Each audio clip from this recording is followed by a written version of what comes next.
रिक्षा चालवताय तुम्ही? रिक्षा 40 वर्षाच्या पुढं. 40 वर्ष?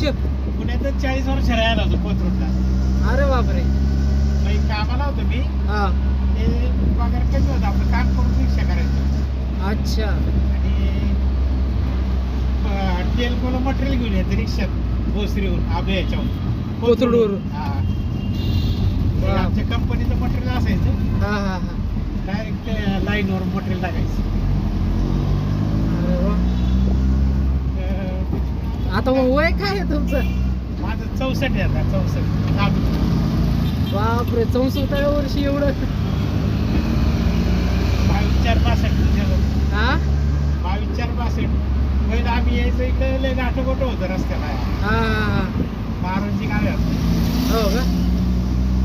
राहायला मी कोथरूडला होतो. मुलीचं शिक्षण वगैरे सगळं पुण्यातच झालं. आणि एक मुलगी इकडे भोसरी राहते ना. हा हा हा. ते मार्केट नाही का ते बिल्डिंग हेक्टर 12 हा, हा. पलीकडे आलं लक्षात. ते घेतो तांदूळ घेऊन गेलो. तांदूळ अच्छा.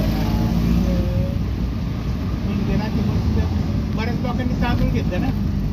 कुठले? इंद्रायणी? इंद्रायणीचं 25-50 कट्टे कापले. अरे बापरे. आपलं घरचंच आहे त्याच्यामुळं आपण काय दुसरं नाही लागत. हा, हा.